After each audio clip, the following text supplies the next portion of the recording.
Oh my word, this is insane. Oh yes.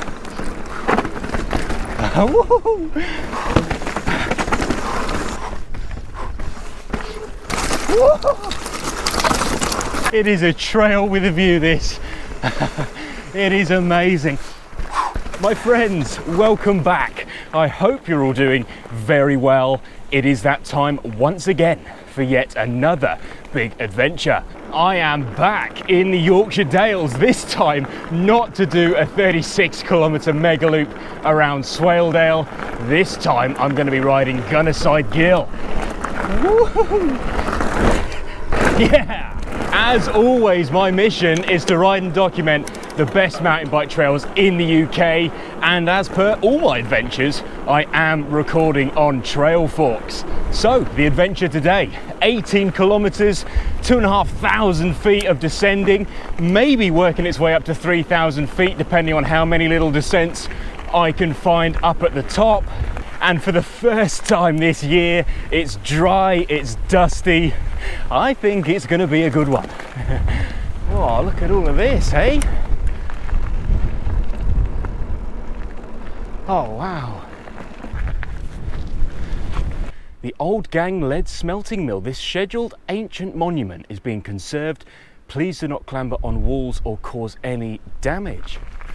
A big reason as to why this route is so popular with riders and also walkers is not just the trails, but the scenery and all of these abandoned buildings from the lead mining industry during the 18th to 19th century. There are so many abandoned buildings and smelting mills alongside this route, but a byproduct of that entire industry, as we'll see later on in this ride, are these big, deep ravines, also known as hushes, caused by the release of water that was all behind dams. If you just think about how powerful that water would be once it's been released from behind a dam, it would just scour away all the topsoil and leave behind what is called a lead vein, also known as ravines.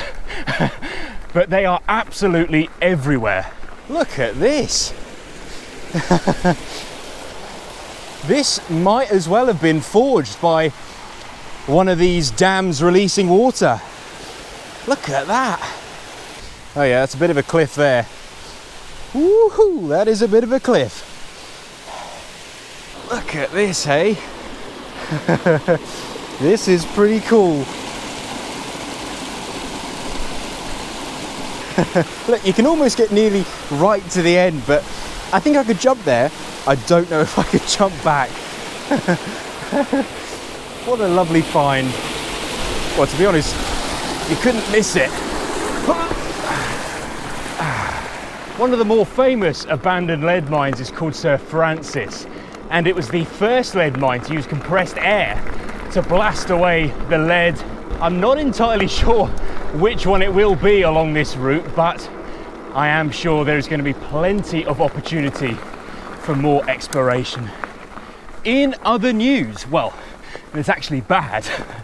My bike has to go into the shop again. I think I've had it for that sort of time where a little bit start to go slightly wrong. The maintenance is required, but in my case, they seem to have come all at the same time.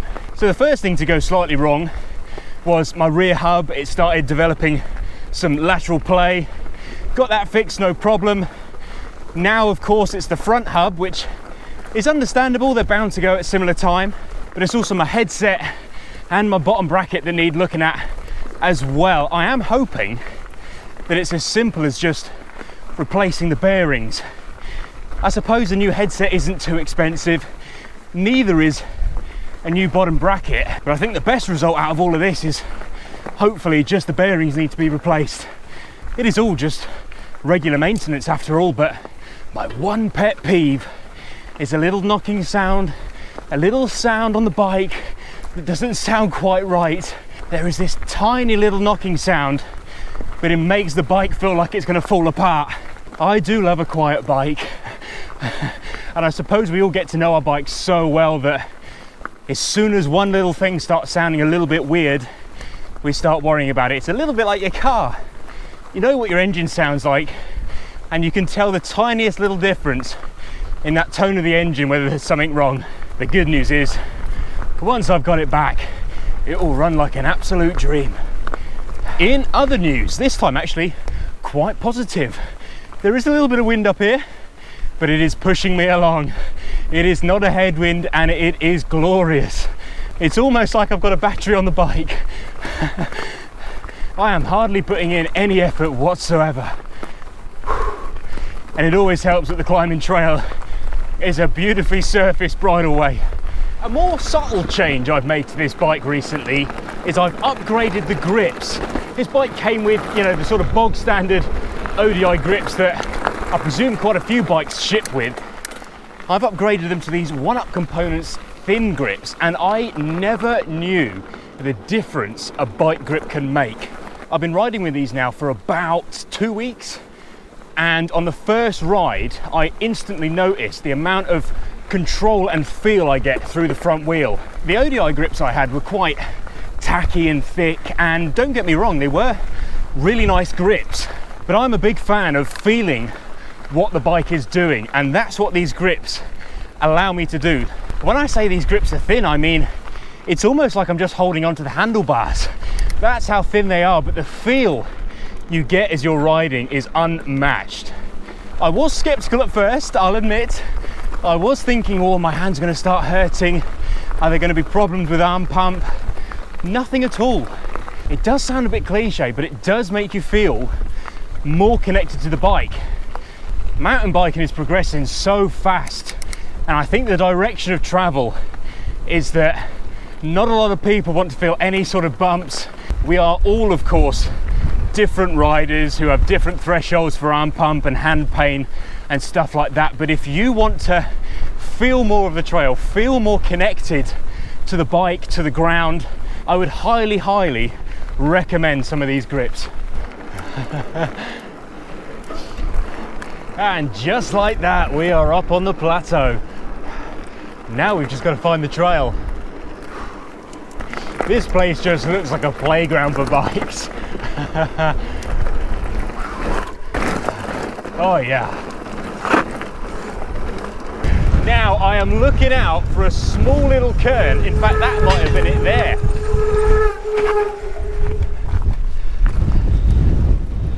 Yeah, I think this is it. Okay, here goes nothing. Holy moly.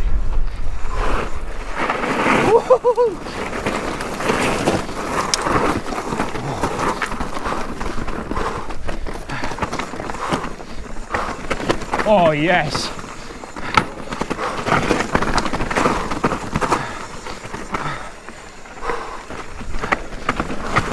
Oh my word. This is insane. Whoa.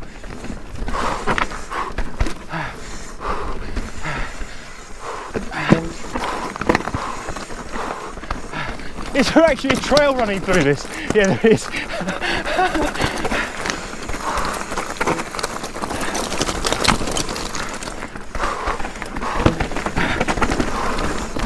Whoa. Whoa.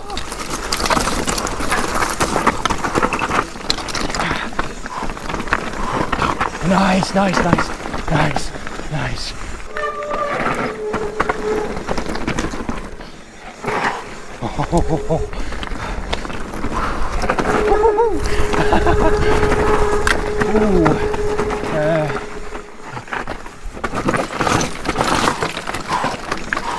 Well, it's a good job I didn't go straight on. It's just a pure cliff.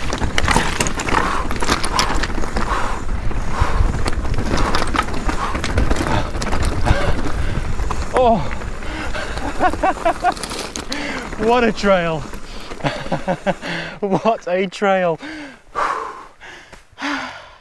And what a spot it's brought me to. I will come back and have a little explore of the valley floor there and see all these buildings that have been abandoned, but for now there is more descending to be had. I have never ridden anything as technical as that, I don't think. I'm not actually too sure what I was expecting. I knew it was a black run.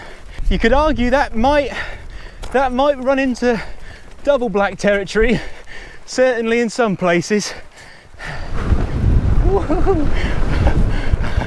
It opens up a little bit.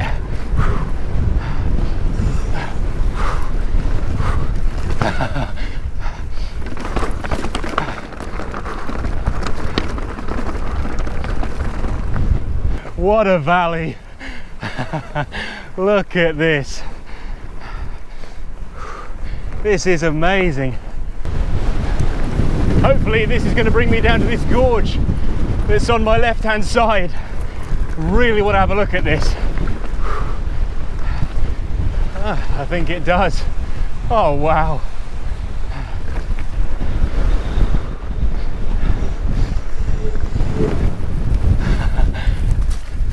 Oh wow. This is what mountain biking's all about.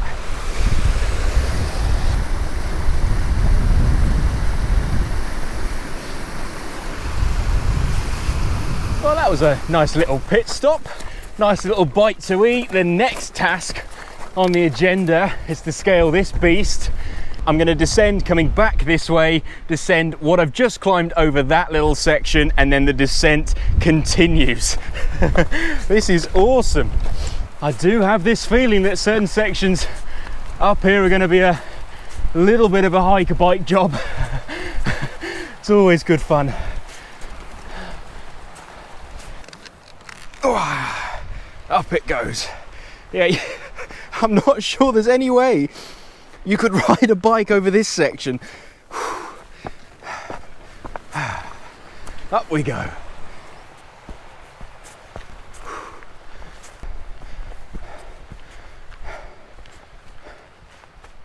Okay, now I do have to be careful with a couple of sections back along this little line here. Some of it you definitely cannot ride a bike over.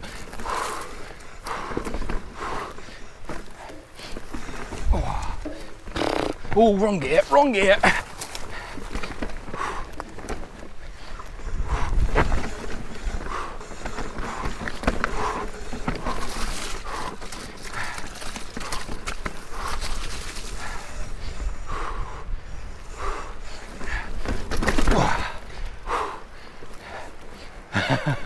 It is a trail with a view, this. It is amazing.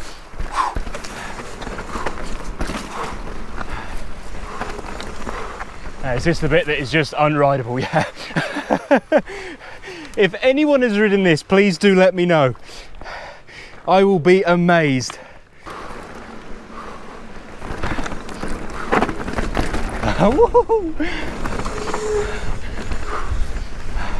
Oh, it is close to the edge in places. Yeah.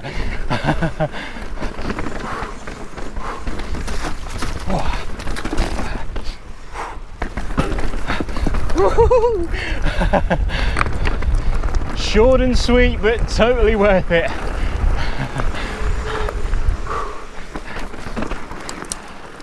Oh yeah.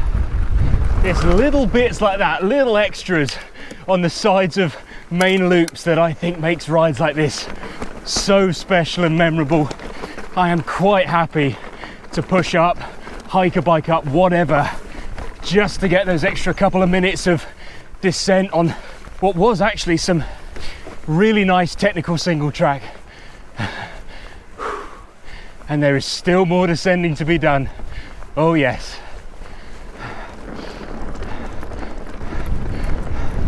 I love the fact that this is a bridleway because it feels exactly like a single track section of trail at a trail centre. So many bridleways are so open and wide. This makes it feel like a proper trail. Woohoo!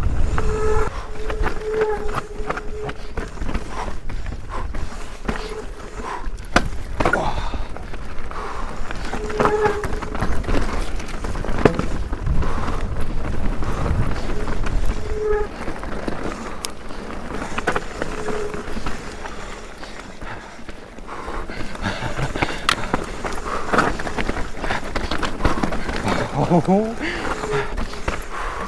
I'm gonna make the turn. Whoa!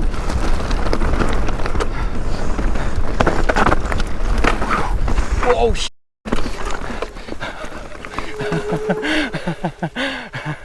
No, I'm done.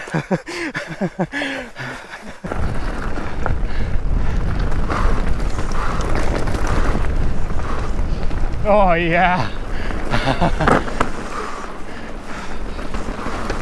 Woohoo!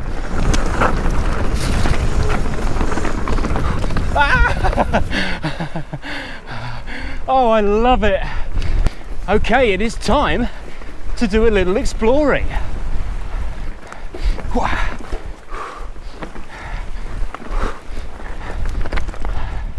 Oh wow, look at this, eh? Oh, this is awesome.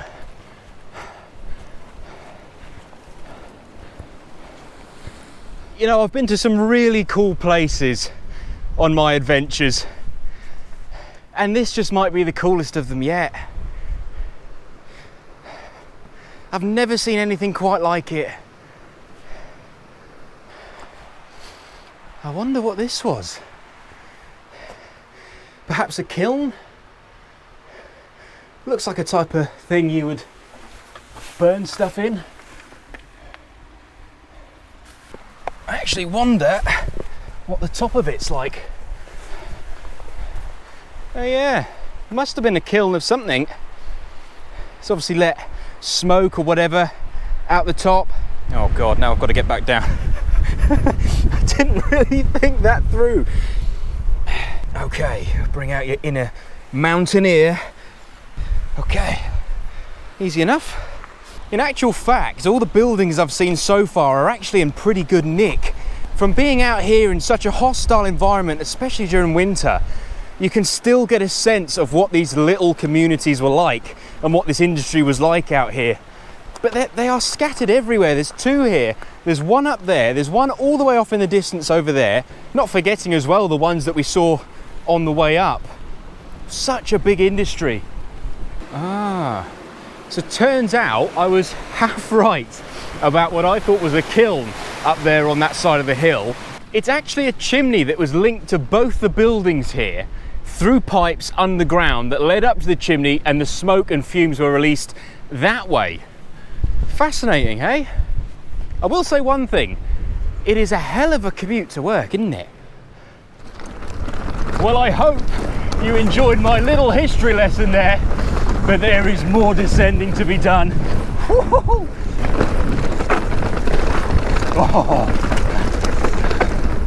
Oh, that is chunky. Woo.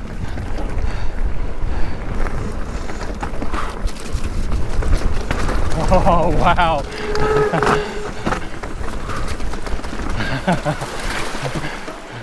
How cool is that?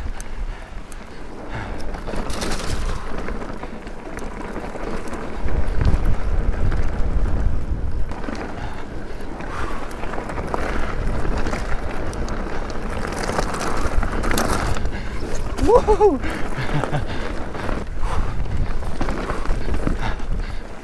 Oh, up the boulder field. Here we go. What are the chances? They're slim. Go on, go on, go on. No! Oh, so close.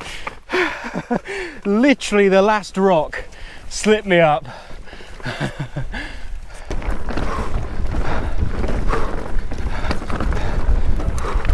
Gotta pump it. Whoa. Right on the edge.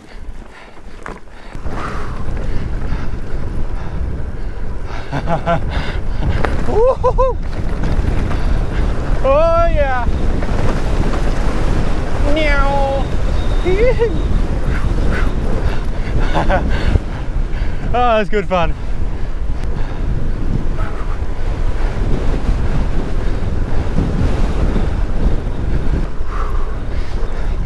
A little bit more exposed here, so there is that added element of stronger wind force,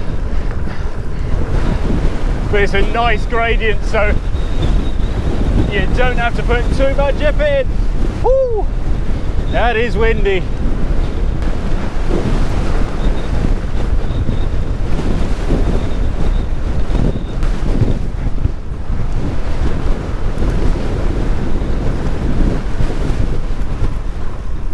I tell you what, for a relatively short ride at just 18 kilometers, it has everything. It's got the climbs, relatively easy again, but it's got the descents that will put you on the edge.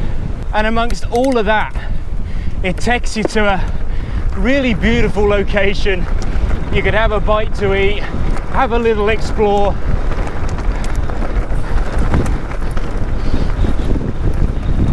It is not your average day out at the trail centre.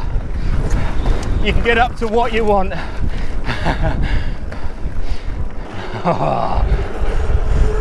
This road looks fun.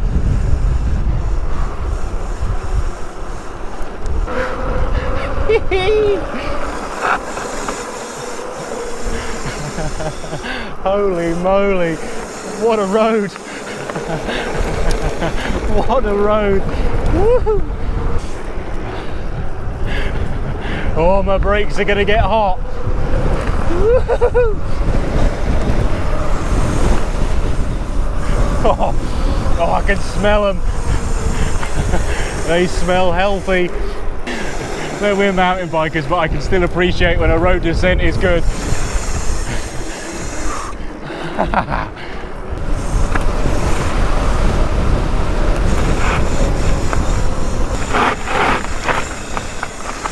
Oh, they are burning. I could cook a ration of bacon on there, I think. I do fear as if I have no brake pads left. You know when you hear that rubbing sound, when you know the calipers have pretty much run through all the brake pad? Now that's the sound I've got. And that smell is a very distinct smell. I'm sure we all know what it smells like. It means we're on the ragged edge.